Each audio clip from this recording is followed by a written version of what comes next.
Okay.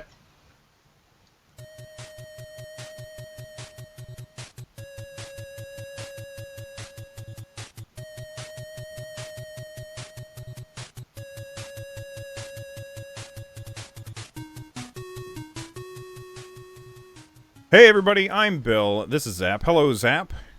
Hello, how are you? I'm doing good. Today is October 26th.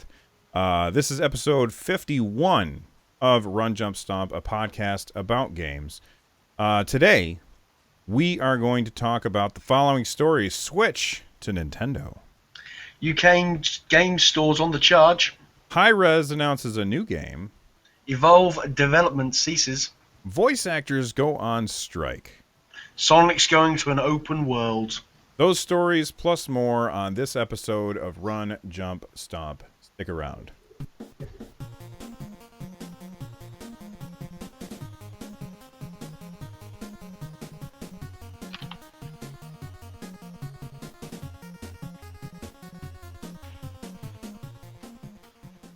All right, how's it going today, buddy? All good, all good. How are you? Excellent. This first story, a lot of times people bury the lead, but I couldn't bury the lead on this one. I'm way too excited for this. This is the Nintendo Switch was finally announced. It was like, God, what day was it? October 20th, which if I look at the calendar, yeah, it's the day after the podcast. So we recorded on Wednesday, and then the next day, Nintendo came out with their announcement for the Nintendo Switch. For those of you who live in a cave, I'm putting the video on screen now. Let me mute it. There's nothing in the video but like some music and very satisfying clicky sounds. But they announced the Switch. It is a home console. I'm doing air quotes here. It's a home console that you can then take with you when you go somewhere. In the video, they show like this guy who wants to ignore his dog, so he takes his video games with him so he can play his video games while his dog is running around. I am very excited about the Nintendo Switch. So much so that I actually decided to record a podcast specifically about it. It's called Switchcraft, and you can find it at the... Crap. Somebody's at the door. Zapp, tell us what you think about it while I answer the door. Oh man, I need your reaction to. Basically, for me personally, I'm excited, but at the same time, I'm apprehensive. The advert when I first saw it got me really excited, and I thought, yes, Nintendo are going to announce something good, and we know they can conquer. We know they can conquer the handheld market really, really well. They're very good in the handheld market. They have for years with all the Nintendo, the Game Boy Advance, the Game Boy Advance, and then the Nintendo 3DSs and all those sort of things. So we know that Nintendo themselves know how to make a very good game handheld console. They've also been good at making I think some of their consoles in the past have been very good. The N64 is an amazing console. The GameCube, which I had as well, was a good console. The Wii was a fantastic console in a completely different direction of home entertainment system. And with that, then the Nintendo Wii U. I never had a Wii U, so I won't give my opinion on the Wii U because I never had one, and I won't sit here and judge a console that I've never had. The Switch. Firstly, I'm disappointed in the name. I don't like the name Switch. I've actually came to liking NX. I thought NX was a nice name, but I know you can never believe code names that have been thrown around and with leaks and rumors. But I did like the NX name, and that was growing on me. And I just think Switch is kind of. I think it's a little bit too. I don't know how to explain it. Maybe too kind of clean cut sort of thing. NX was different. It was kind of out there, and it was nice to sit here and see something a little bit different. I like the console design. The console looks really, really good. Handheld wise, I think what Nintendo are doing, this advert explains it brilliantly. that with this advert, there's no children involved. Not that that's a bad. Not that I'm saying children can't play this console. They're finally showing that adults, Nintendo are for this adult brand. This advert reminds me of a PlayStation or an Xbox advert. That's what this trailer reminds me of. All of a sudden they're going out there with the generations that are massive into games. I mean, currently there's the esports section, so are Nintendo going to tap into that esports section? That will be really cool. So I am positively excited with a little bit of apprehension in there. I did read that Bethesda have said that they haven't confirmed that Skyrim, because in the trailer Skyrim is being played, they haven't confirmed that Skyrim is coming to the Switch. So whether it will or not, we're going to have to wait for a confirmed listing of games to come out. For me personally, it's definitely exciting, and I think that it's about time that Nintendo brought, again, something different to the market. So, but I also did read that it won't be backwards compatible with 3DS cartridges. I don't know if that's a good move or a bad move. All right, so you bring up a lot of really good points. I'm going to start with the name. I disagree with you. I think the name is great. Okay. I also, though, really liked the idea of the NX. Now, I've been thinking about this, and I think one of the reasons that they have to not use whatever the code name is, because they've always used code names to talk about stuff ahead of time, and then they release the real information later. I think that a lot of reasons that they have to go ahead and ditch the code name is because of search engines.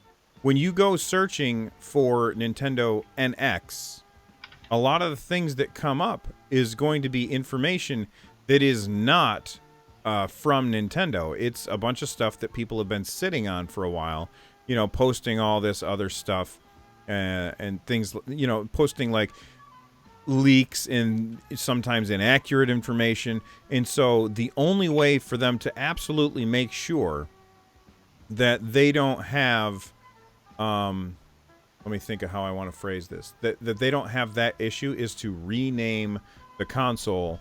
And so I understand why they want to get rid of that name. Now, whether or not Nintendo Switch is a good name, that's completely, That's opinion based. that's opinion based. It's so if people don't like it, that's whatever. Then people like it, then whatever.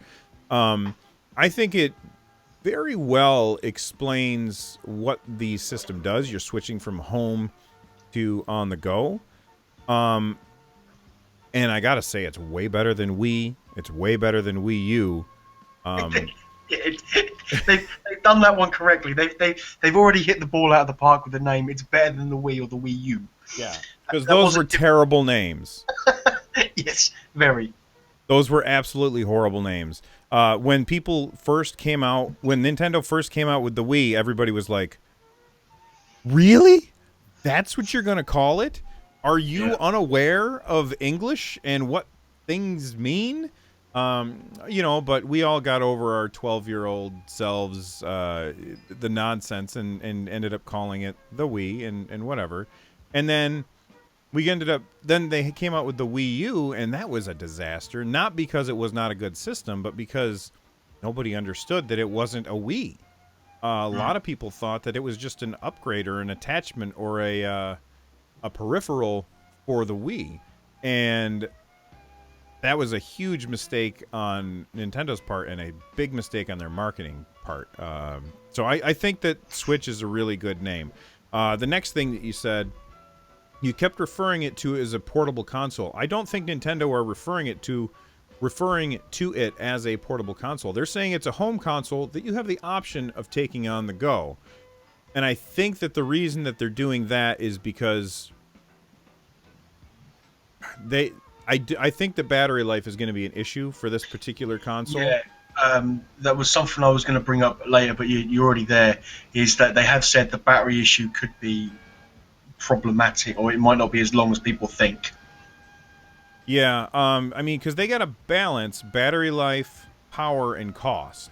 Yeah, of course. And this is like I saw this online. It's a triangle with battery life at one of the corners, power at one of the corners and then cost at the other, and they have got to find the right balance for that. If they don't find the right balance for that, then it's going to fail.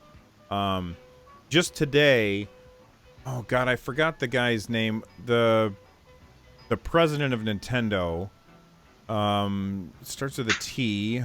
I'm scrolling down because I have it in. Oh my god, this is so slow.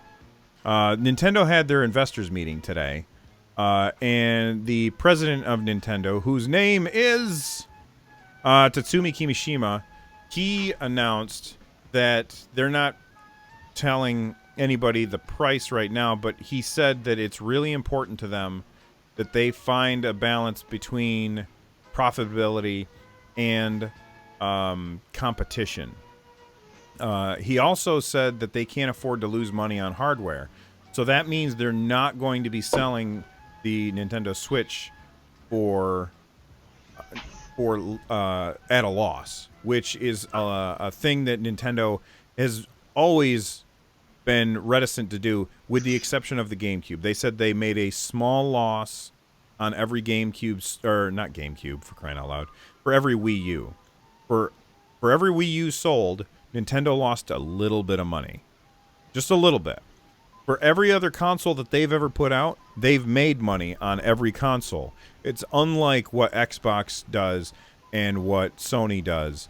When they sell a console, they're losing money and they're making it back at on the games. Them saying that they're not going to sell it at a loss, that makes me a little nervous. And that was just released today. Eskimo Princess in chat said that she was really interested in if it's backwards compatibility with the 3DS. But I was laughing because my cat almost fell out of his chair. Sorry. Not laughing at Eskimo Princess's comment. I think that, well, first off, they've said specifically the I can't talk today. The Nintendo Switch will not have physical backwards compatibility with the Wii U or the 3DS. Obviously not the Wii U, because it has to have the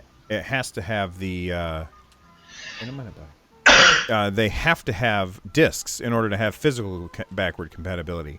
But they didn't say if it would have backwards compatibility digitally.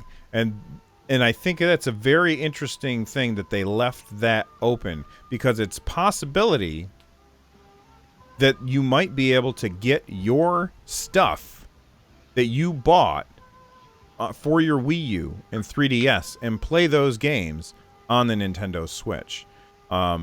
Did you buy them physically? Then you're out of luck. But if you bought them digitally, then you'll be able to play them. And if you look at the size of the cards in the video, they show a guy putting a card, because it's cartridge based. It's not a disc based system.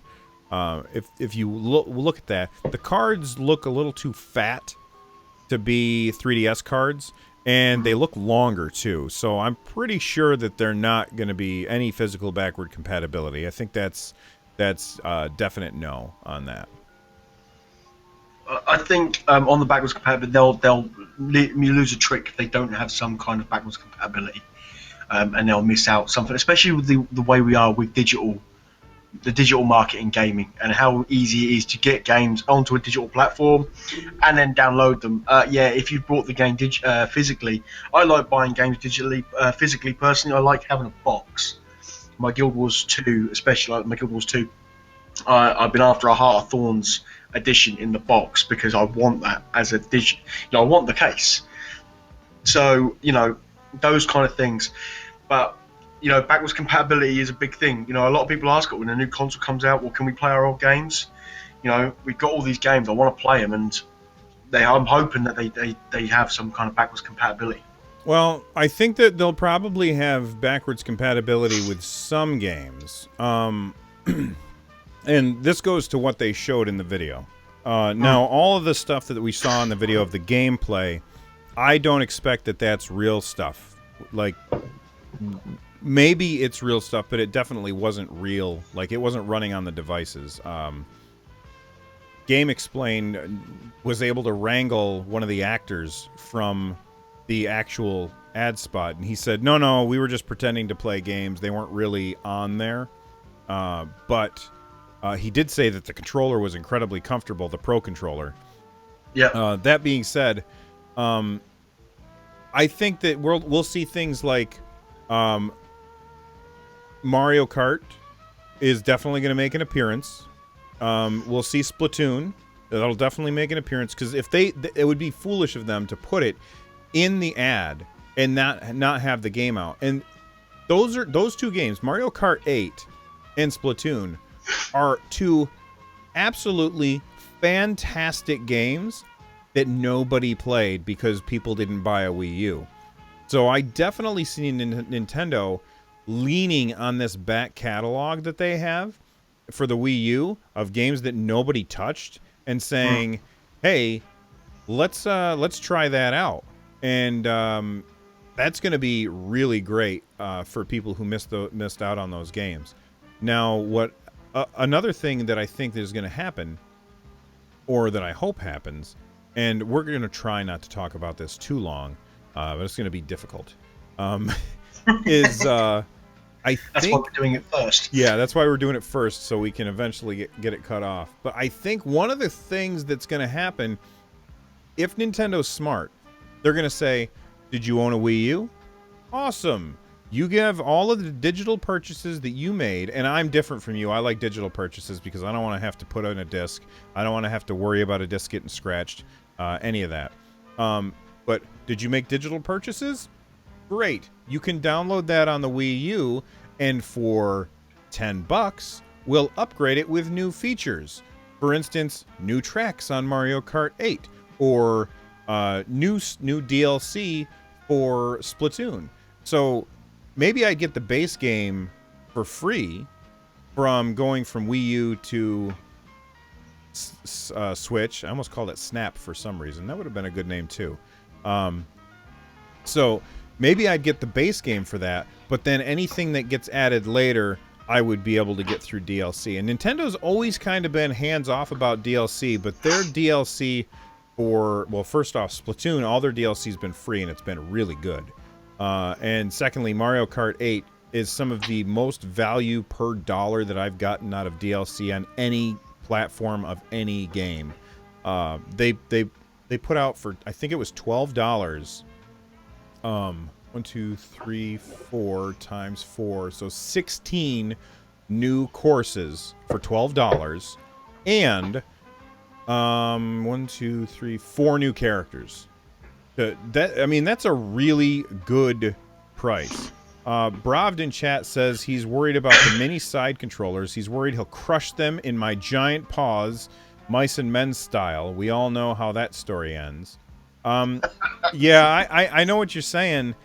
I think that most people are probably going to use the Pro controller, and I don't think that the system will come with the Pro controller, but I think the Pro controller, that guy on Game Explain said that that's the most comfortable controller he's ever used. I think that what's probably going to happen is people are just going to leave those little side controllers on the side, and we probably won't use them very much. And because we're not using them very much, we're just probably going to forget about them, and we're going to just use the Pro controller, I think, for the most part. At least that's how I see it probably happening for me. Whereas you'll use the little controllers as a last resort. And for those of you that don't know, they showed in the video you can pop off the side controllers and turn them sideways and have two players playing on the same screen, taking your console with you and still having local multiplayer, which is awesome. I don't think I'll ever use that. I mean, maybe if I'm if my family and I are out someplace and I'm in a hotel with my son, like we're waiting to go to bed or something, maybe I would do that. But I think I would just stick with I'd still probably just stick with the Pro controller. I think it's clever. I think it's a very clever way of saying, look, here's one controller, you can do two player on it or whatever. I think it's I like the cleverness of this console. That's what I like, the ingenuity of what they've done. And I think that's something that Nintendo are striving to show, that they're different from. Let's be completely honest and completely and utterly straight about it. The Xbox and the PlayStation, they're both the same damn things. They are. One's just got an Xbox on it, the other one's got a PlayStation on it. As much as I am a Sony fan, and I enjoy my PlayStation and I enjoy what games it brings and the exclusives that come to it and all that. It's just the same as an Xbox. It's just labeled differently. It's got a slightly different processor, a slightly different graphics card to the Xbox, but it's just the same damn thing. So when I saw this Nintendo Switch, and obviously with all the leaks that were out there, you kind of already knew that in your head that Yeah, it was going to be a console. They didn't do a good job keeping this stuff close to their No, vest. no, but you knew it was going to be some kind of console that you held up like this, and I'm like, that's awesome. That's real. And then when I saw the trailer, and I was like, do you know what? That is a fantastic, clean cut looking console. Well done, Nintendo. If that's going to be your model, and that's how it comes out, then do you know what? I'm just sold on the looks. It looked fantastic. And then when he pulled it out with so much ease, and clipped the side bits on, brilliant. That's ingenuity. That's moving the game market forwards. Not having the same damn black box with a hard drive and a chip inside it, and that's all consoles have been for as long as I can remember. So if I'm going to give Nintendo props, it's for making something different. It's allowing me to have a semi-portable, I'm going to call it semi-portable, console, that the home console, plus be able to take it around with me and enjoy it, where I'm going. The stand on the kickstand on the back, brilliant. So on design features, I think it's a real plus, and it's a real breath of fresh air in the gaming market. Yeah, and one really good thing about it is they showed, I don't have the graphic here, but they showed a list of all of the developers that are supporting them. Now, the first thing that I want to say about it, all those developers could completely abandon Nintendo if this doesn't sell well. All right? But on the bottom, this is what was really interesting, is they were showing the engines that are compatible with Nintendo Switch. And it was the same engines that they're using on PC. It's the same engines that they're using on Xbox, and it's the same ones that they're using on PlayStation. All of those engines, that means it's really easy for developers to, I don't want to say translate. What's the word I'm trying to say? But easy for them to develop. That just it's straight up development's a lot easier instead of trying to write code for a completely different game. Right, they don't have to rewrite the code, but there's what's it when they transfer? Not transfer. What is it? Convert. Convert, transfer. I think transfer is probably the best way to explain it. I know exactly what you mean. There's a word, and I can't think of it. But anyway, a port. Port. Yeah. Thank you, Darian.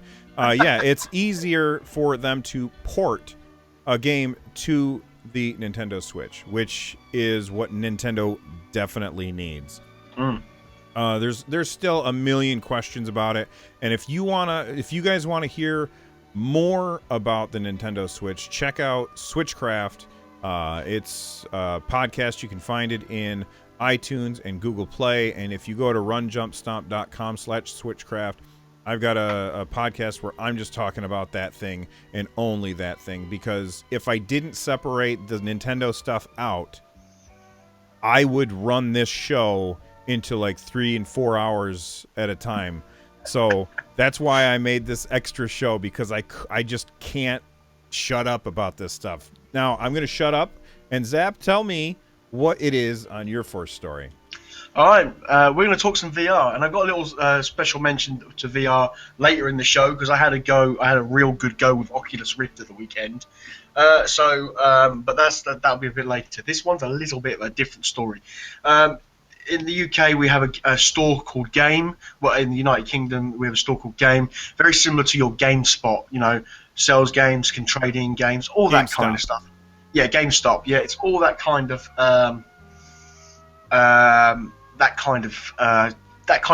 store. So VR, we've both discussed in length how expensive VR is.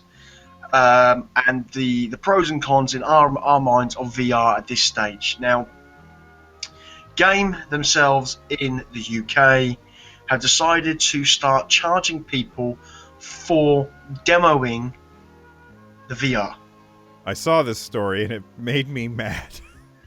It's do you know what, it's really angered me. Now, as a person who, now I will say, on kind of flip sides, I've seen pop up in my local shopping malls in the city.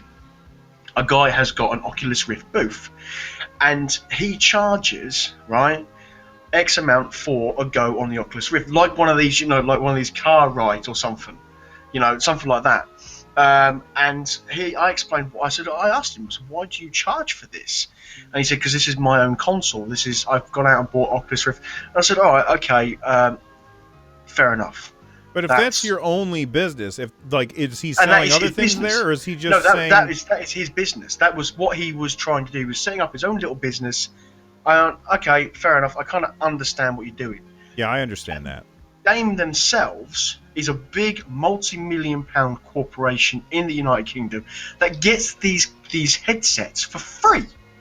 They don't get charged by PlayStation. It's the demo headset that goes out for people to try these on in store for free. And you can already hear my voice going up an octave because it's already getting me annoyed talking about it. So what they're charging for people is, and it's the charges. This is even better. For 10 minutes, they're charging £5, which works out to be about $6. That's for 10 minutes. And for £15 or $18, you can get a half an hour in-store trial. Now, they've apparently said that this price is refundable if you buy a PlayStation or a PlayStation VR. Well, hang on a minute. What happens if I've just come off the street and gone, oh, they've got VR, I might give that a go, actually. Ooh. Oh, I've got to pay for it. Do I get my money back? Oh, no, you've got to buy that. You've got to buy the VR headset, or you've got to buy this. It's like, what? Hang on a minute. What? So what I also did today was a little bit of research for the show. I gave my local game store a call. We've got two in the city, and they both are charging VR.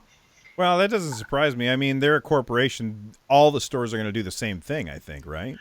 No. There are some stores around the country that aren't doing this. It started with a store, I don't know which store it started, and Game, I believe from what they said on the phone, the Game have said it's up to the store. It's a store-by-store marketing campaign. And they've called it a marketing campaign. And I'm like, I don't understand how this can be a marketing campaign, because all that's going to do is I'm going to go, nah, sod that, I ain't going to try your VR, I'll go somewhere else. Or we've got PC World over here, they've got VR to be demoed and you can try it and it's free. So I'll just go up there. That might not be testing a game, but if I'm testing VR, I want to get a feel for the virtual reality. I want to see what it's like to be here with a headset on. So for me personally, Game, you are an absolute... You're just stupid for doing this for a start. Why? Why do you need to charge customers? Oh, I know why, because it's a cash grab. They've seen the absolute buzz from VR. You can go into a supermarket and you can buy a £30 or $40 VR headset that clips your phone in, and you can have VR with your mobile phone. VR is a buzzword. It's a big marketing buzzword. Oh my God. What happened? Oh my God. What if they build a headset for the Nintendo Switch? Like a phone. Hang on a minute. Let me just get over the heart attack I've just literally had. I'm sorry. You triggered because you can take your phone and you can slap it into a box or a thing on your face and walk around like this. Yeah, what if Nintendo hasn't told us yet that you can take the Switch and slide it into a thing?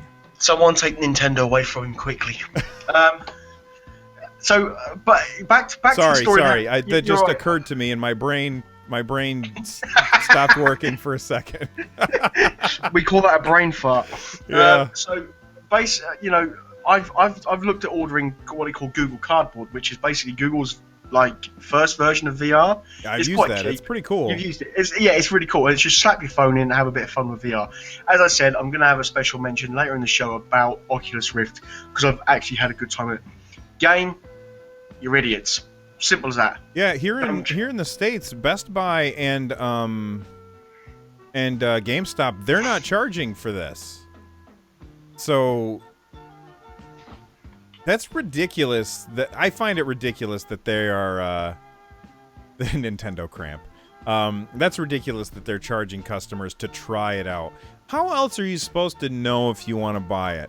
And it doesn't cost them anything to let somebody try it. That's the thing that drives me crazy. It doesn't even cost them to have the headset in. Sony send these stores Yeah. X amount of demo headsets. I believe how the demo. It's no different from a PlayStation bin. That's what gets me. You know, they've same with Best Buy and GameStop. I expect you go in and they've got the consoles on show for you to have a little go on them and see what they're like. They'll do it with a Nintendo Switch. That's not a cue for you to start talking about it again.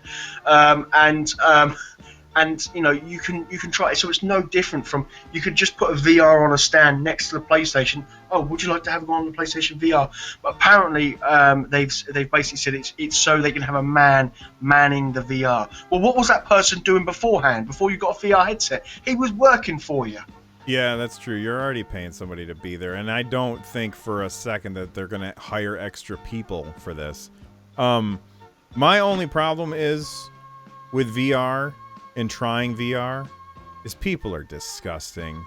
Like, I go into a store, I will not try on a pair of headphones in a store because I am nervous about what is going to crawl into my ears. Now I'm going to put a thing where some dirtball has got their grime all over the thing, and then I'm going to put it on my face. Ew! That's so gross.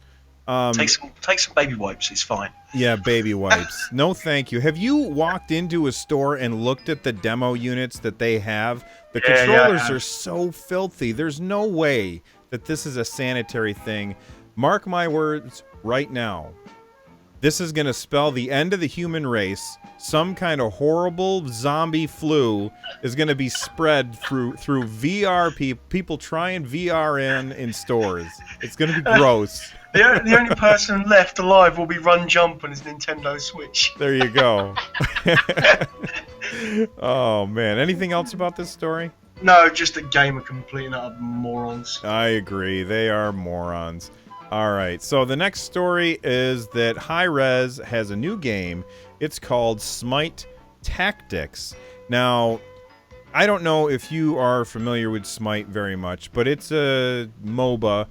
Which I'm not going to get into what a MOBA is, but it's a very good game. Yes, it's a fantastic game. Is it free on PS4? It's free on PS4. It's free on every platform. Free everywhere. Okay, yes. And you know what? It's also one of the cheapest things that I've ever spent money on. If you, on the PC at least, if you spend $20, I think it was $15 for me because it was on sale. Or maybe it was on sale at $20, I'm not sure. But if you spend $20, you get all of the characters, and you always get all of the characters. So if they make new characters, you automatically get it, and you always will have that, which is awesome. Hi-Rez also made Paladins, which we've talked about plenty of times on the story. Yeah, I'm not going to talk about that. But Smite, they're making a... Now, I think last week, mentioned it. No, I didn't mention this game. It wasn't last week. It was when I interviewed Bog Otter for the podcast. He talked about another game where you would take some cards, and when you play the card, you pick the square that the hero on the card will go onto, and then you can use them tactically on the board. Kind of like a mix between Hearthstone and chess, I guess. There's a game out there called Duelist. Check it out. It's exactly like this. Oh, yeah. Okay, so you're the one that mentioned that game, and Bog Otter told me about some other game. And those were very similar, and then this is also very similar, but it's using their Smite God IPs, which is really cool. And Smite Tactics, I think it looks like a fun game. I'm definitely interested in it, and you can register for the closed beta at smitetactics.com. Have you heard anything about this at all? No, only from talking to myself and you. I'm watching the alpha. I'm watching the footage back.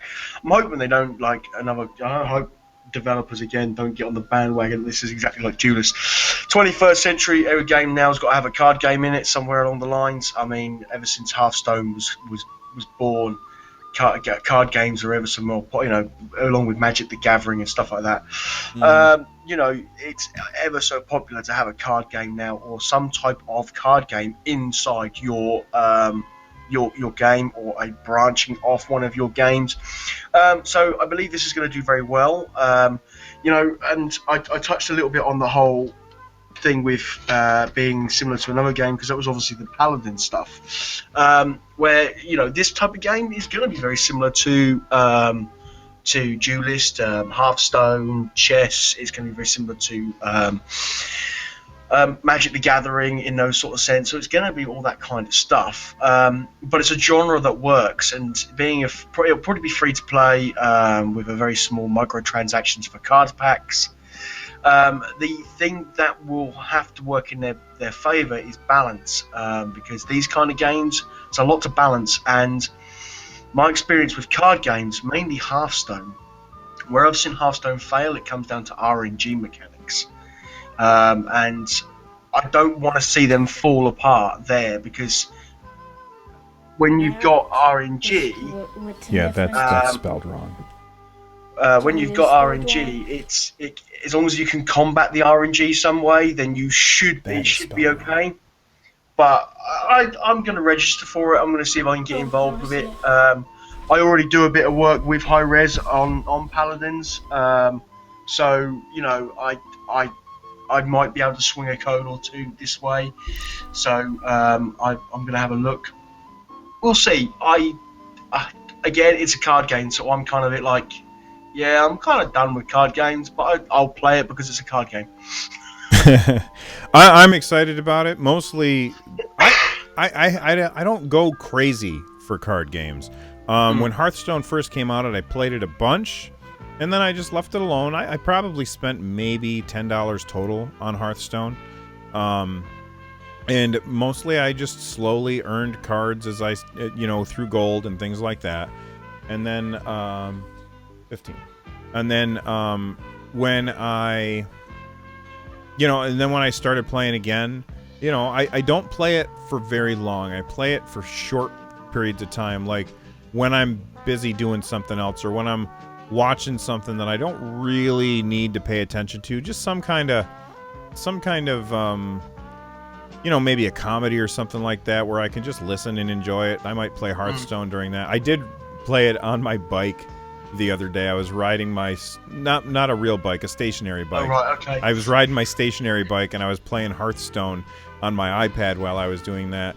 That worked well until I started getting sweaty, and then it didn't work so well. So I was like, all right, I've had enough, and I switched over to watch something. I think that this is a really cool concept. This card with the board game built in. Yeah. I almost feel like Smite should just put out, or Hi-Rez should just put out an actual board game. That would be really cool. They probably won't do that, but I'd probably check it out if it were a board game. Am I going to check it out? Definitely. I guarantee it's going to be a free game. Yeah, of course. Let's move on, or maybe have our story evolve into the next thing. What's the next story? Oh, I like what you did there. Development ceases on Evolve. It's We've done. played this That's game it. together. We did. That's it. Game over. They are no longer supporting Evolve. Evolve, as far as this is now done, so the servers are now in 2K hands, and it's up to 2K if they keep the servers going. So currently, servers are still online. Total Rock Studios have basically said, that's it, we are now done with Evolve. We won't be doing any more bug patches, balances, any more development at all. Real sad. And I know kind of why. I think I have my own opinion why this happened. When Evolve released originally, before it went free to play, they charged way too much for DLC, and it was too much DLC too quick. They got greedy. There was a bit of hype around Evolve when it was coming out. This idea of 4v1, really, really, really different kind of multiplayer. It's unique. It's definitely unique. Yeah, and then you look on the games like Dead by Daylight, and Dead by Daylight is normally top 6 of Twitch. And again, it's a 4v1 multiplayer. Difference is they charge us one set price when it came out, and they've released, I believe, a new villain for free. So they kind of done their development properly, and they've got a little bit of DLC, but that's Dead by Daylight different. But it's that 4v1, it's that same platform. So when I saw this story, I was a little bit sad inside because I liked Evolve. When it went free to play, and they said basically it's now free to play, you just have to do some grinding to get the classes and the villains, the monsters. Brilliant. Okay, I'm all for that. But I found the game itself just went a bit stale, a bit quick. It doesn't have that same feel or that same hook compared to Dead by Daylight. So I'm not surprised. I'm sad, but I'm not surprised that this has actually happened. Yeah, I think that the real problem with this game, and they're asking in chat if we ever streamed it. Yeah, that was the first thing that you and I ever streamed when we did dual streams. So we have streamed it before, and it was a lot of fun. But I think my big problem with the game, and I think that the reason why the game ultimately failed, was it was hard. And not hard because it was difficult. It was hard because I didn't know what the hell to do a lot of the time. I didn't know what to do. The tutorial was absolutely horrendous. The game was really bad at communicating to the player, hey, this is what you're supposed to do now. And I felt like what they really needed to do was have a full... If they had put in a full, like, not even... maybe 10-hour single-player campaign where you went through with some AI guys and followed like a story, I think that would have been really fun. I would have been far more interested in what was going on. But I don't like just playing with bots and have no story. So instead I turned it on and said, hey, I'm gonna try online. And everybody in the map knew exactly what the hell was going on, and I was like, what do I do? I don't understand what I'm supposed to do because the tutorial did a bad job teaching me. And then so I never went back to it. And it had a cool concept, but they just didn't execute it very well, I think. And it's a shame that it went away because I personally like the aesthetic of Evolve way more than Dead by Daylight. I feel like if my son comes in and he sees me playing Evolve, I'd be like, well, buddy, this game isn't really for you and I'd like you to leave. If he came in and saw me playing Dead by Daylight, I'd be like throwing my monitors out the window because I don't want him to see that stuff. It's way too scary. Yeah, I understand. I mean, a little bit more in the article, it says that according to the Steam charts, the active player base have nearly halved in every month since the launch of Stage 2. Stage 2 was its free-to-play access. And apparently sitting, as of today's article, I believe it was today or yesterday, it was sitting at just under 1,700 players. So, you can't maintain a free-to-play game on 1,700 players, not profitably anyway. I mean, it's a shame. It's a good concept. It was a good game. It was a good-looking game. But unfortunately, I think their greed right at the beginning just spiraled out of control, and that really hurt the player base right from the start. So it's a shame. It really is. All right, our next story is apparently EA has been picketed. I don't know if you call it the same thing over in England when people go on strike. Yeah, pretty soon. Picketing. Okay. So EA is being picketed by over 250 people, and apparently there's a voice actor strike going on. The union is very irritated with how EA is doing things. Now, so is every gamer. They went on. What was that? I said, so is every gamer. Yeah. So last Friday, the Voice Actors Union went on strike against EA, and I guess over 250 people were demonstrating outside EA's California office in support of the U.S. Screen Actors Guild and the AFTRA, which I'm not sure what that is, but I think that's the Voice Actors instead of Screen Actors Guild, it's their little acronym. So apparently, they went on strike, and they said the companies are impressed and appreciative of the research and investigation the union did on the vocal stress and had agreed to work together on addressing the issues. So basically what they're saying is, look, guys, when we are recording a game, if I'm a voice actor, I gotta shout, maybe I'm playing some sergeant who's on the battlefield, and I gotta scream the words, make it happen 58,000 times, and I'm screaming because that's how it's supposed to be in the game. The guy is like, get this done, and they've got to do this over and over and over again. And the voice actors are saying the days are too long because they're doing so many takes of the same screaming stuff. And so the union leadership decided to strike rather than allow members to vote on the package. And the Screen Actors Guild never actually made a specific demand on stunt coordinators, so that claim by the union is incorrect. I'm not sure why they're talking about that in a video game thing. Stunt coordinators, that's kind of weird. Maybe for what do they call it? Motion capture. Maybe for motion capture. So I guess this just reminds me of back when I was playing, not playing, but watching Pushing Daisies, which is a fantastic TV show about a guy who could bring people back to life if he touched them, but if he touched them again, they would immediately die. Yes. That was a fantastic show, and that show got canceled because the actors went on strike. Or no, the writers went on strike. So there was a writer's strike, and a lot of really cool TV shows died because there was a writer's strike, and they couldn't do anything to maintain the show. This makes me worry. Are we going to lose TV shows, for crying out loud? I cannot talk today.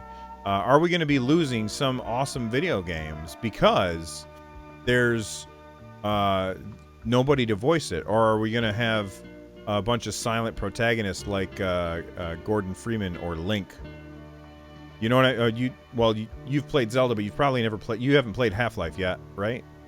I haven't got around to it yet. Yeah, now so the main character doesn't talk. All right. Right. Okay. Yeah. So it's the same thing as like in Zelda. Main character never talks. So are we going to have a bunch of games where we never hear the main character say anything, or does everything go back to text-based? That's going to be weird if it does. I mean, think back to the days when you had to read everything. There are games that I won't stream because there's too much reading, because I don't want to have to read it all out loud. I can barely read my own name, let alone text on the game. Yeah. So, I don't know. This could be a big shakeup for the industry. I think we should just get rid of EA. Our job done. Let's save the industry a lot of hassle. Bye, EA. I mean, I'd lose FIFA in the process, but that's. Yeah, no Mass Effect Andromeda either. Yeah, true. So wait till that's released and then get rid of EA. I think that it might have some shakedown on the industry. We're gonna have to wait and see how far it goes. Eskimo Princess said in chat as well. Heroes was another one that was killed by the strikes. It's very true. Back in, I think it was like 2007, 2008 was the writers' strike. There was a lot of shows affected, and if they've got games that these 250 people are working on, that these people are working on currently, that their deadlines, Mass Effect Andromeda, we just mentioned it, could be involved in this. It's an EA game at the end of the day. They could have issues there. We don't know the full ins and outs. I would say watch it very closely. We might get to into the new year and be saying, well, that didn't really affect too much. That's true. But 250 people demonstrated outside EA's office.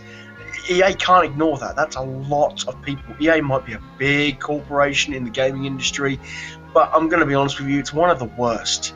It's one They, of the worst out there, and it's just they're a disgusting company. Now I support them by buying FIFA, Mass Effect, um, um, what's the other bio? Dragon Age. Now, yeah, okay, some EA games are very good. Don't get me wrong, but that doesn't mean that the company behind those games that they're not disgusting. And EA, that falls into that category.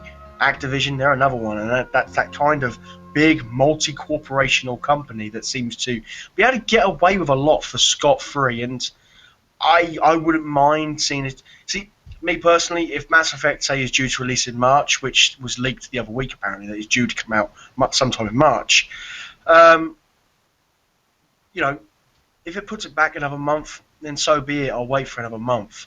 But if it kills games like big AAA titles, then EA will then be like they've got to stand up and take note of what's going on. So I think EA, what they're hoping for is it can just be brushed under the rug like a lot of their other problems. yeah, it seems like EA. I mean, I'm sure that there's good people that work at EA, but at the same time, there's absolutely I never see good stories about EA, but No, that might be, I used to work tech support, and when you were happy, you never called. It's not like people called up and say, "Internet's working great, thanks." You know? So maybe we never hear good things about EA because people don't only say anything when they're complaining. So maybe EA is not so bad. I don't personally know. I haven't worked for them. I've heard a lot of bad things though. Um, yeah, a lot of bad things. Let's speaking of rants, Game Rant has a story. What's this story all about? Man, you are in there with all the links tonight, Run John. You say you can't talk. That's where your energy's going.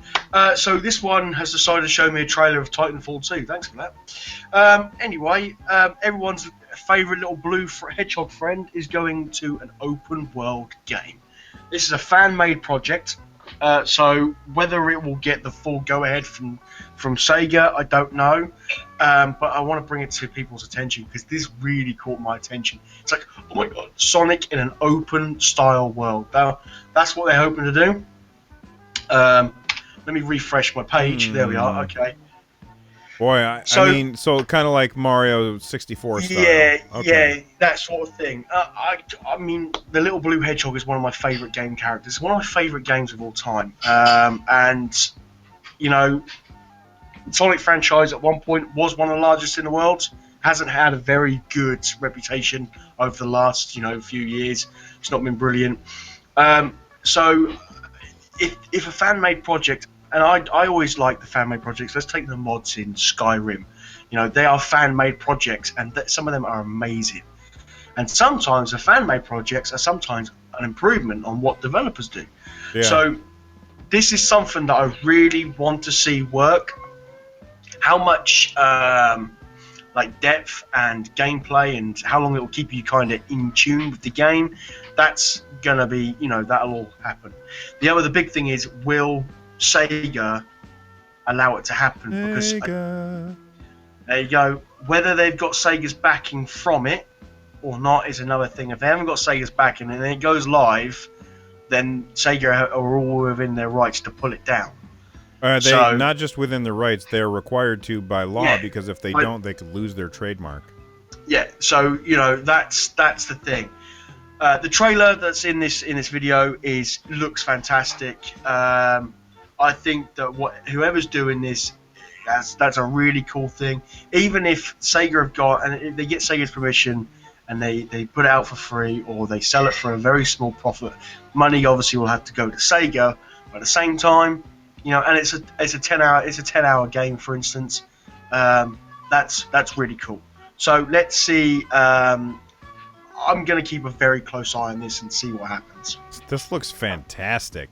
I mean, the graphics are a little rudimentary, but they've definitely got the style down right. It'd be nice if there was like a little particle density or stuff like that. But when I first turned it on and I looked at it, the first thing that came to my mind was, how do you control this guy? And then he started running around. I'm like, man, whoever's playing this really has the controls nailed. So the guy that made this, or woman, I don't know, whoever made it, They have really nailed the controls to make Sonic look easy to control. And that's, I think, one of the biggest issues why Sonic has not been a popular game in the last few years. I think Yeah. the reason that it hasn't been super popular is because too often they take the control away from the player so that you can see Sonic do crazy stuff. This, it totally looked like the player was still in control, and yet Sonic was still doing crazy stuff. So I think that that's a win. I almost guarantee 100% Sega is going to hit this thing with the hammer, and we're never going to see the light of day. Or it'll get leaked online, and then we'll never see it again because the guy will have to go into hiding or something. Yeah. But it looks cool. It does. It does. It looks really cool. It really did. You know, it really piqued my interest of what this guy. I mean, with the trailer, you don't know how kind of in early development stage he is. I mean, it looks kind of early-ish, like you say, the particle effects. But they have really nailed down how Sonic runs, his movement, the fluidity. If you remember back when you're playing the 2D version of Sonic, that fluidity of movement, you know, back then was incredible. Yeah, So, there was no stopping unless you ran into one of those springs. yeah, well, yeah, spring that sent you back through all the way to the start. Yeah. You know, so, you know, and let's remember, Sonic was quite a difficult game back in the day, and you know, for some people, it's their first like memory of gaming. This is their first like real serious game, Sonic the Hedgehog, and it's a real shame that they never have nailed a very good Sonic afterwards. Yeah. And I will play this if it comes out. It looks fun. My guess is I'll never have to back up what I just said because it'll never come out. But let's move on to the lightning round. This is where we try as hard as we can to not talk as much. So the first story in the lightning round is get your masks out. And before we get any further, have you ever played Guacamelee? I've eaten guacamole. All right, so you are familiar with one of my favorite genres, Metroidvania games, yes? Yeah, of course. Yes, yes, Okay. yes. So this is a Metroidvania game where you play a luchador who is dead and comes through the spirit world to fight and save the woman who he was in love with before he was killed. So this guy dies. And then this all happens in like the first 5 minutes of the game, basically. This guy gets killed, and then in the spirit world, he finds this mask and puts it on, and he comes back from the spirit world as this punching, enemy-throwing luchador. It has some of the best controls I've ever played in a game, and it's always on sale. So definitely check it out. It's on just about every platform, too. Guacamelee is amazing. Apparently, they are talking about putting out a sequel. Here, let me just put into Guacamelee. Let me just put some video in so that people can see what this looks like. Oh, that's not video. Shoot. Why don't they have a video on their flippin' website? People? Alright, here we go. On Steam. So, I'm just going to put this in the background while you talk about what you think about it. So, what do you think about the sound of this weirdo game? I've never heard of it. Like I said, I've never heard of it.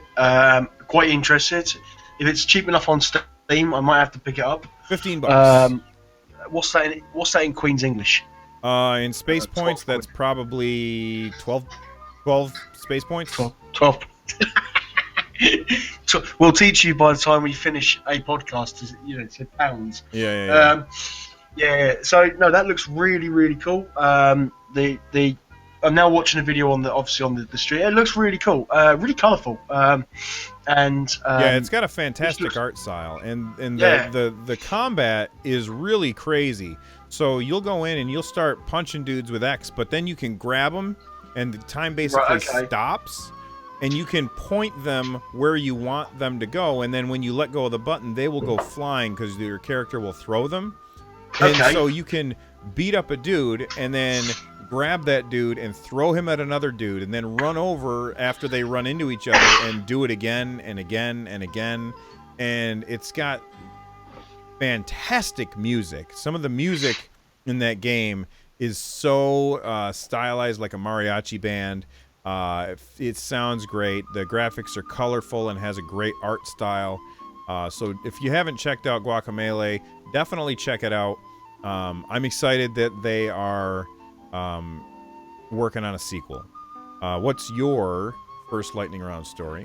My first lightning round story is about GTA 5, and this one's a little bit of, well, this is a rumor, but could be a bit of a shock. They're saying, and it comes from Game Rant again, that a new rumor appears to indicate that Rockstar Games has opted to greatly expand the Grand Theft Auto Online universe, discontinuing plans for story DLC for GTA 5 in the process. So, if you don't play GTA 5, you don't know what GTA 5 is, or you've been living under a rock for the last 3 or 4 years, the GTA series is probably one of the biggest series to come to consoles and PC. Grand Theft Auto, it's a really good game. Hang on. My voice is starting to disappear.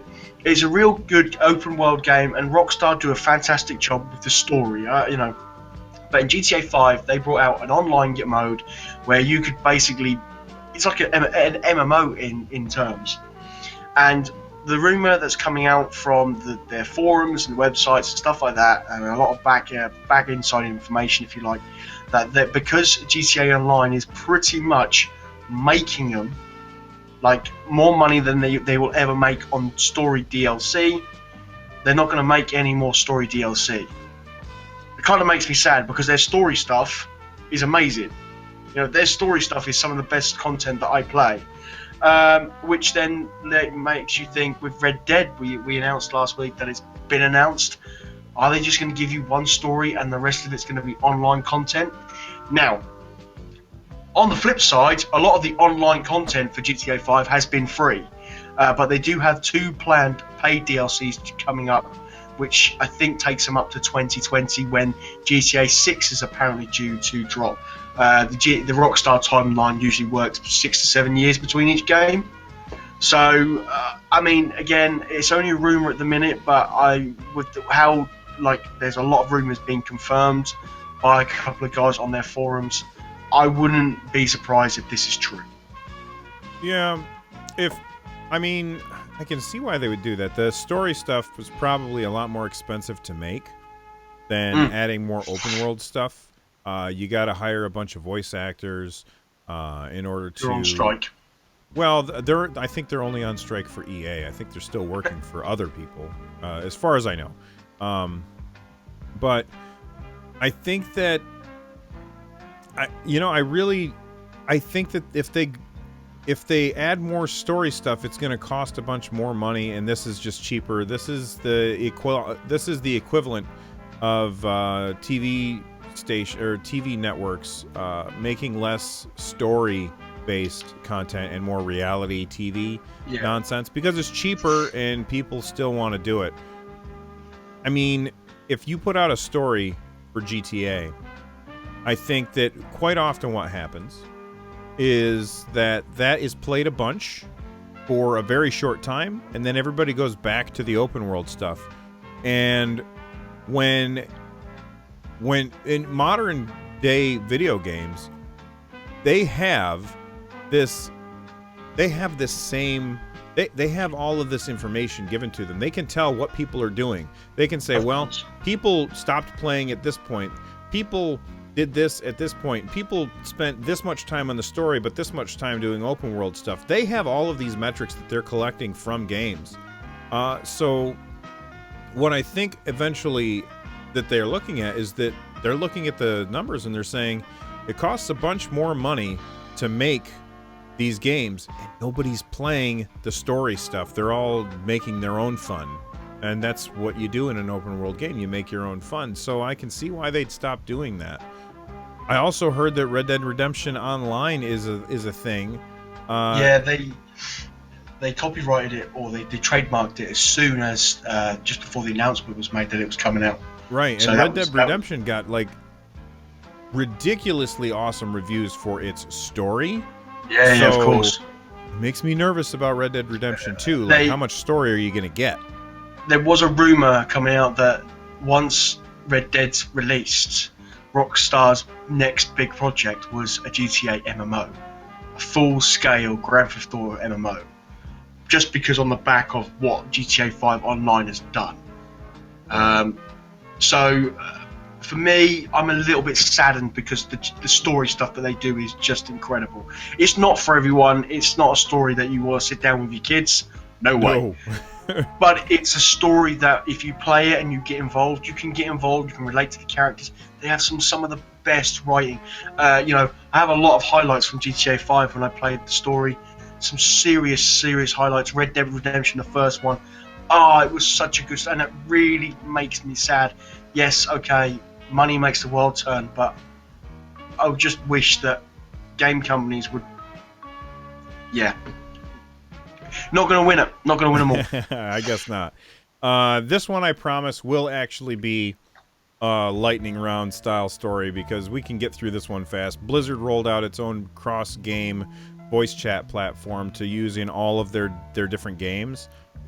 Are you going to use it? Nope. Me either. I'm going to use Discord. Why am I going to use... That's where all my friends are. Why would I use Blizzard's which if somebody's not playing a Blizzard game, I can't talk to them. I can't. I stopped using TeamSpeak for Discord, so that says something. Well, I mean, yeah, and Discord is so great, but the thing Yeah. is that I can use Discord in any game, not just Blizzard games. So I really don't get why they're putting all of the focus in this. I can understand why they did it in Overwatch, because you ad hoc get put together with the people that you're playing with. But this, it doesn't put you together with people that you're playing with automatically. You can only use it to talk to your friends. Well, guess what? All my friends are on Discord. I'm going to be talking to them on that. So you're not going to use it. I'm not going to use it. I'm sure that there's people out there that are going to use it, but it's not us. Next story. Eskimo Princess in chat says she'll use it. That's because she loves her Overwatch. That's true. My next one is Hearthstone's new expansion has been teased. Yes. And on the flip side, I am a massive Hearthstone fan. It's the one card game that draws me back in every time. And new expansion means I've got to start storing the gold ready. It's about time that it's now about right for a new expansion with Hearthstone. You're looking at probably November release. And you know the WoW lore better than I do. They're going back to They're going to Gadgetzan, which is what they're saying. Gadgetzan is awesome. Yeah, so that's where the idea is coming. That's what they're looking to do. Which is really cool. So you've got BlizzCon coming up. I expect it to be announced at BlizzCon. And yeah, really looking forward to that. That's going to be cool. Hearthstone is one of the best free-to-play card games on the market. If you haven't played it, go play it. You don't lose anything. Yeah, it's so good. The mechanics of the game... Just so you know, there have been people who say, well, it's pay to win, but then there have been the top players in the world have made brand new accounts and gotten all the way to the #1 spot without spending a dime. So you really can play Hearthstone without ever spending any money and be the best in the world if you want. You know, with that, it's you can pay £2 or about $2.50, I expect for you guys, for a pack of cards. But you're not guaranteed to get legendaries, and I'll be honest with you, for the amount of Hearthstone I've put, I know that a deck with no legendaries can beat a deck with legendaries. But that's all I've got to say on that, and I just quickly want to mention before we move on, I did have time with the Oculus Rift. The Oculus Rift itself is fantastic, but the headset is too bulky and a bit too all over the place. But the VR itself, I had to go on a racing game, was incredible. You felt like you were sat in a real Formula 1 car. So VR is something I'm going to keep an eye on very closely. All right. Very cool. I'm definitely interested in VR. I'm not ready for it yet. I'm waiting for it to get really cheap. Yeah. All right, so that's it for our lightning round. The next section that we're going to talk about is called Game Off, and I still forgot to get a sound for that. But Game Off is where Zapp and I both pick a game, and it can be any game, and basically you guys vote to see which one wins. Not just which one are you more interested in. Last week I chose Ghostbusters the game, and you chose Cannon Fodder. And the first week he destroyed me. This week we whooped him. So Ghostbusters the game won out, which is great. Thank you very much, everyone. Team Zapp, where were you? Seriously, I'm disgusted by this. So that makes okay. That makes it 1-1, sir. That's right. It's 1-1. So this week, the game that I added in, and that's funny. I forgot that I had added this in. Before the are you looking at this? It's Guacamelee. I had picked Guacamelee before I saw. I did something similar. When we'll get to mine in a minute. That's hilarious. All right, so I'm supposed to spend 5 minutes selling this game to people, but I already did. I've already talked about it. It's great. So vote for it. Zapp, what game did you pick? Well, we had a story about Sonic earlier, didn't we? Yeah. So you wouldn't believe it. The first one? Yeah, the first one. My game this week is Sonic the Hedgehog. The first Sonic the Hedgehog. Oh, man. When I do the show note, I normally do my game off first before I do anything else, because it's normally something I'm thinking of, a lot. Yeah, Sonic the Hedgehog. I don't need to sell this game because I think this game is amazing. And everyone who has played it, I thought I'd bring out the big guns this week because I checked the poll before we went live a couple of hours, and I saw that I got annihilated. Come on, guys, Cannon Fodder was fantastic. You just need to know a good game when it's put in front of you, and here is an amazing game. Sonic the Hedgehog. It's the little blue thing that just runs and runs and runs. As we said, unless you hit a spring that sends you back all the way to the beginning. It was a fantastic game in its day, and it still is a very, very good game. So there you go, Sonic the Hedgehog for myself. I gotta say, I do agree that Sonic the Hedgehog is a fantastic game. I played many hours chasing down those rings, and there you go, guys. The straw poll is up in chat, so you guys can go ahead and vote for it. Guacamelee Super Turbo Championship Edition or Sonic the Hedgehog. That is the game off for this week. All right, let's jump into our section that we call the long play. Other than the games that I always play, I played Sunless Sea this week. A viewer sent this to me. Thank you very much for sending that to me, Magister. Sunless Sea, we talked about it. It was on my wish list, and it's a roguelike where you are on a ship and London has been stolen by bats, which is a really weird thing to say, and you go around on this water where very weird things happen, and you got to make sure that you have enough fuel and enough food to get to places, and if you don't, then your crew will start eating each other, and you end up dying. I had a lot of fun with it. I streamed it earlier this week, and it's definitely a fun game. I don't know if I'll stream it again, but I'll definitely play it again. It was really, really fun. What did you play this week? I played different games. I've started back on Mass Effect 3, but I'm stuck on what class I want to play. And I started. Do that. You make one. I want to try a different one. You make another one. Oh, I want to try. So Mass Effect. I'm going to be giving it a go properly, probably on stream, especially with Mass Effect Andromeda around the corner. Want to be getting involved in that. And Skyrim, because the remastered is out this week. And though I've heard a lot, I was going to talk about the remastered this evening. Because there's some things, there's people complaining and there's people moaning. It's full of a bit of controversy. But I've been playing Skyrim on the PC because I don't need a remastered version because I already have all the the texture packs and so I've been back into Skyrim. And Skyrim doesn't need a game. You don't need to talk too much about Skyrim because everyone knows what it's like. I did my Guild Wars 2 raid. Obviously, we know that ArenaNet gutted. Well, not gutted. That's the wrong way to put it. ArenaNet changed a few things up. Changing the meta for World v World, which does affect us in PvE for obvious reasons. and we managed to get Veil Guardian and Sabbather, Veil Guardian and Gorsefall to 50%. Nice. But it was a difficult raid. I won't lie. It was definitely harder with only one Mesmer. Don't want to change that composition. Don't want to have to result to go into two Mesmers for quickness. Maybe again next week, once I've had some more time with the raid, I might sit down and do a little segment on the raid in one of the stories. We'll see. I think ArenaNet have got to find a way of balancing the skills better. But again, story for a different time. So that's what I've been doing this week. All right, the last section that we're going to, well, actually, almost the penultimate section that we'll talk about is wish listed. That's where we add something to our wish list, something that we want to, that we're very interested in, we want to check out later. This week on wish listed, I added the Nintendo Switch, of course, but that's not all. I also added, like you're surprised at all that that's what I added. I also added this new MMO. Called Guardians of Ember. I saw the announcement, I think, yesterday, and it's like a top-down Diablo-style camera.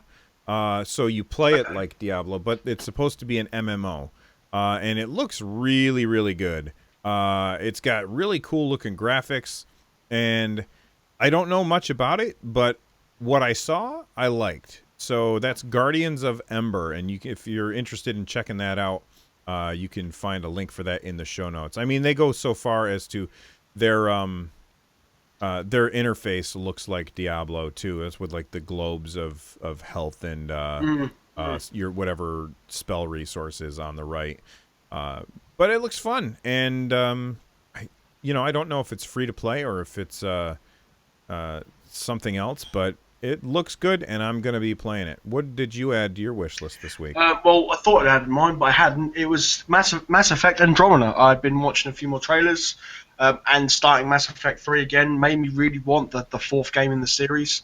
I love these BioWare RPGs. I think they're fantastically written and beautifully scripted, and the whole thing. I've been fancying like a space sci-fi not MMO shooter for a while, and so I thought, I'll just get back into Mass Effect, and it's made me want to play the latest. So for me, it's Mass Effect Andromeda. Awesome. And I auditioned. Bless you. Yes, you did. I auditioned to be in that game. Not really. They just had a contest that everybody could record something and send it in, and I did. So maybe I'll be in that game. That'd be cool. I doubt it. Did you go on strike though? No. Well, I'm not in the guild, so I don't have to. I can do whatever I want. I guess they'd call me a scab if I crossed the picket lines. You know what I mean? Yeah. All right. The last section that we talk about today is viewer feedback. We like to say it's called Hey Listen. Hey, listen. And viewer feedback. We've got two pieces of information from listeners. The first, well, I guess I got to make this a little bit bigger so I can read it all. All right. The first one is from Charles. He says, the day I went into Best Buy a few weeks back or so, they had a demo going for the Sony headset. So this is about the PS4 VR. He goes on to say, when I put it on, it was very well adjustable and it felt light, not really heavy at all. That is one thing that I worry about, is how these things are going to feel on my head. I only tried it for maybe 5 minutes, but it felt quite comfortable for the short time that I did. I was in a cage in an aquarium with a large sea turtle and stingrays swimming around me. It was pretty colorful and cool. The environment seemed very small and confined, so if someone is claustrophobic, I would not recommend it. After a few minutes, started to get a slight headache. Nothing major, so I got out. It is pretty sweet. I did not like how small and confined the environment was in that particular demo. Just curious, you said that you spent some time with the Oculus Rift. Did you get a headache at all? No. Okay. No. So one of the things with this VR stuff is that if they don't have the frame rate high enough, people start to get a headache from playing. And that worries me, because I know that the PSVR is, it's like the cheapest VR solution that there is right now. I worry that their frame rate isn't high enough to keep people from getting headaches from watching that. Have you tried the PS4 VR yet? No, I haven't. I need to get. I'm not going to try it in game. Put it like that. Yeah. But with the Oculus Rift, with my dad's rig, it's no slow, it's no potato. My dad's got he's SLI'd two 1080s for a start. Wow. Yeah. So, and one of those 1080s should be coming to me in January. So when he buys a 1080 Ti, just because apparently that's something he has to do. But anyway, I should be getting a free 1080 out of it anyway, so that's cool. So the Assessor Corsa, which is the driving simulator that I played, very good driving simulator, one of the best on the market, and it was running at like 120, 140 frames per second.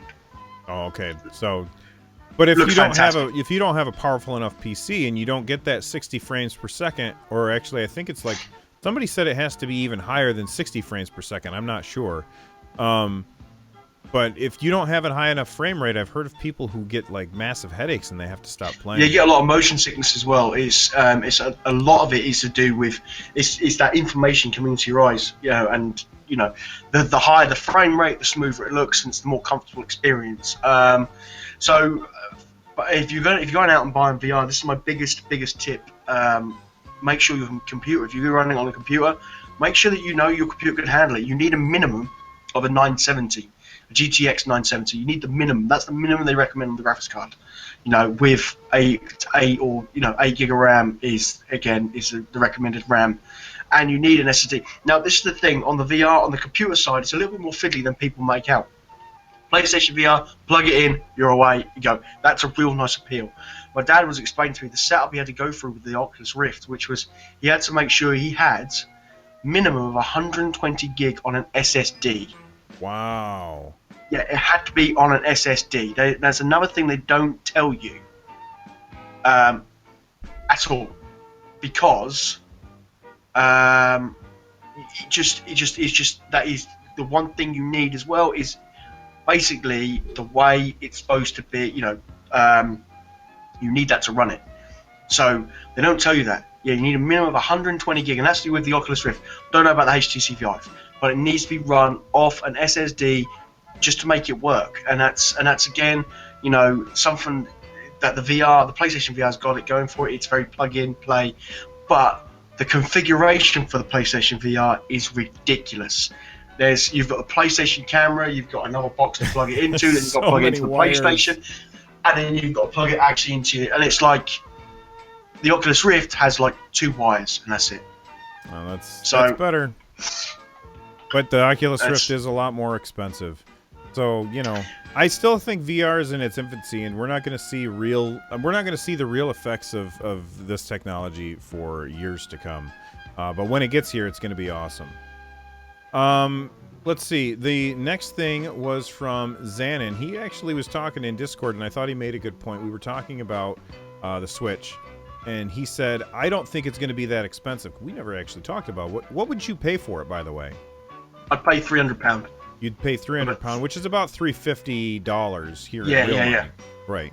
I was talking to Xanon, he's been watching my stream forever, and he said, I don't think it's going to be that expensive. Nintendo were clever enough to stay out of the console war so they could make a console with the specs of the PS4 at half the price, so I don't see them bringing out something really expensive without having thought of pricing.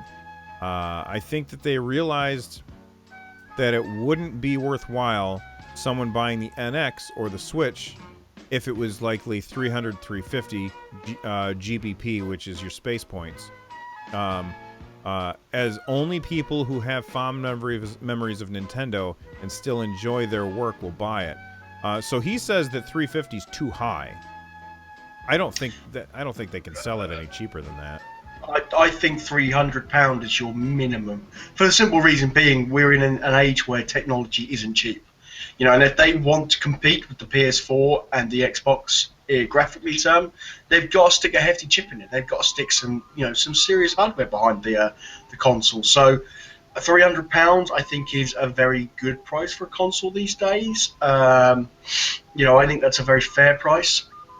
Whether they see then if they announce say £200, $250, something like that, I don't think it'll be as powerful as its competitive. He makes a point about they were clever enough to stay out of the console war. They've stayed out of it for now, but once it releases, they will be back involved with X because reviewers and critiques, they'll all compare it against the other two consoles because that's what we do. We have to compare it against something to not just justify a reason for buying it, but you need something to compare it to. So if you're playing Skyrim Remastered, if it was to come on the the Switch, on the PlayStation or the PC, and then you've got it on the Switch, you're going to compare that game to its PS4, the Xbox, the PC. So maybe I'll leave PC out of this one, this argument. But you know, graphically, if it's for me, the worry would be if it's $200, $250, something like that. It's not going to look as good. It might not be running at 1080. You know, those kind of things which we've now come to expect in this day and age, that 1080p, 30 frames on a console, some games run at 60.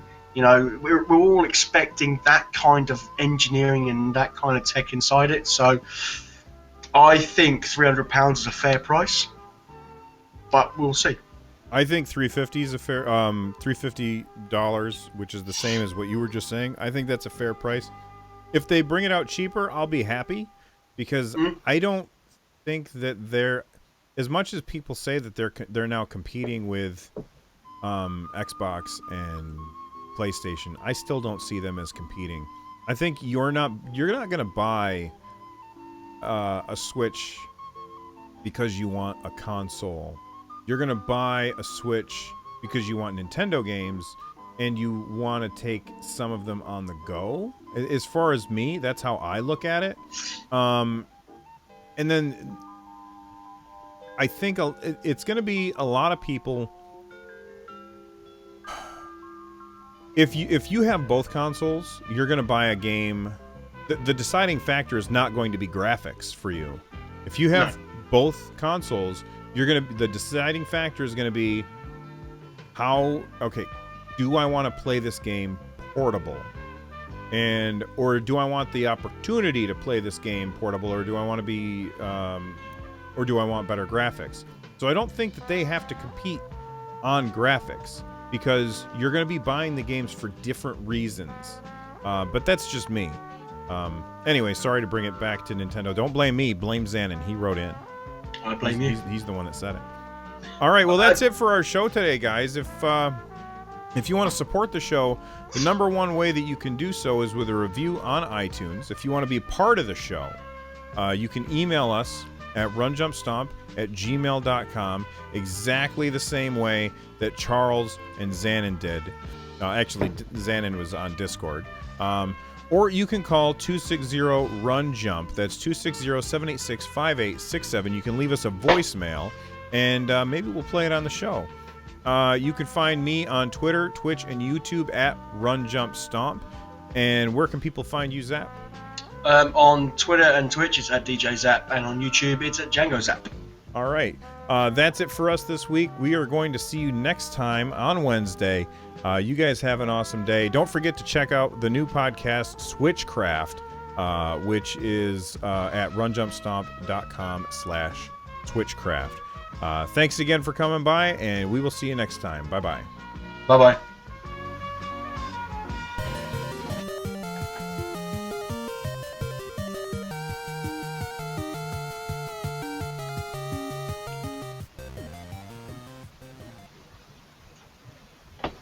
All right, I am back.